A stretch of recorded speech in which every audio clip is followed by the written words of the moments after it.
بسم اللہ الرحمن الرحیم۔ ناظرین، آج کا تیسرا ویلاگ سایقول الصفاہا، اسی قرآن کی آیت کا ترجمہ تشریح کے ساتھ تفسیر ہے، اور یہ ہے صفحہ نمبر 360، پیج 360 اور ویلاگ نمبر 3۔ بسم اللہ الرحمن الرحیم۔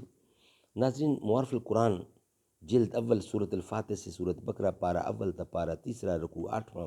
رائٹر ہیں مفتی اعظم پاکستان حضرت مولانا محمد شفیع صاحب رحمۃ اللہ علیہ۔ بسم اللہ الرحمن الرحیم۔ الحمد للہ وکفی وسلام علی عبادہ الذین اصطفی۔ قال النبی صلی اللہ علیہ وسلم خیرکم من تعلم القرآن وعلمہ۔ تم میں بہترین لوگ وہ ہیں جو خود بھی قرآن پڑھتے ہیں اور دوسروں کو پڑھاتے ہیں۔ دیکھ رفتار انقلاب فراق، کتنی آہستہ اور کتنی تیز۔ انقلاب آئے گا رفتار سے مایوس نہ ہو، بہت آہستہ نہیں ہے جو بہت تیز نہیں ہے۔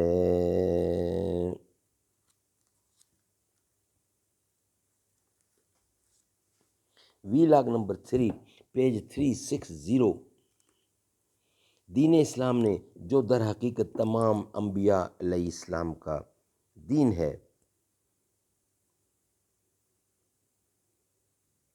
وحدت کا اصل نقطہ فکر و خیال اور عقیدت کی وحدت کو قرار دیا ہے، اور کروڑوں خداؤں کی پرستش میں بٹی ہوئی دنیا کو ایک ذات حق وحدہ لا شریک کی عبادت اور اطاعت کی دعوت دی ہے، جس پر مشرق و مغرب اور ماضی و مستقبل کے تمام افراد انسانی جمع ہو سکتے ہیں۔ پھر اس حقیقی فکری اور نظری وحدت کو عملی صورت اور قوت دینے کے لیے کچھ ظاہری وحدتیں بھی ساتھ لگائی گئی ہیں، مگر ان ظاہری وحدتوں میں بھی اصول یہ رکھا گیا کہ وہ عملی اور اختیاری ہوں، تاکہ تمام افراد انسانی ان کو اختیار کر کے ایک رشتہ یا اخوت میں منسلک ہو سکیں۔ نسب و وطن، زبان، رنگ وغیرہ اختیاری چیزیں نہیں ہیں۔ جو شخص ایک خاندان کے اندر پیدا ہو چکا ہے وہ کسی طرح دوسرے خاندان میں پیدا نہیں ہو سکتا۔ جو پاکستان میں پیدا ہو چکا وہ انگلستان یا افریقہ میں پیدا نہیں ہو سکتا۔ جو کالا ہے وہ اپنے اختیار سے گورا، اور جو گورا ہے وہ اپنے اختیار سے کالا نہیں ہو سکتا۔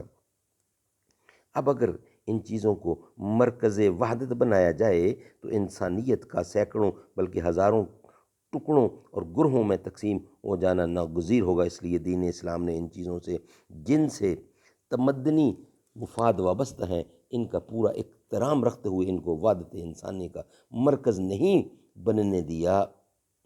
سبحان اللہ، سبحان اللہ۔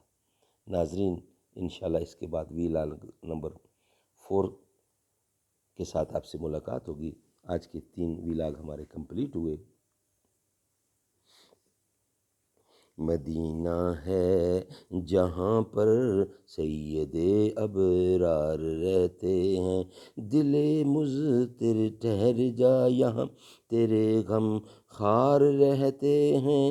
مدینہ ٹھہرنے والے ادب ملحوظ خاطر رکھ، یہاں پر سب جہانوں کے بڑے سرکار رہتے ہیں۔ جو کالا ناگ ڈنگ مارے ہٹائیں نہ جو ایڑی کو، نبی کے ساتھ روضے میں وہ پہرے دار رہتے ہیں۔ وہاں کا روضہ انور بڑی ہی شان والا ہے، جہاں پر آقا مدنی کے دونوں یار رہتے ہیں۔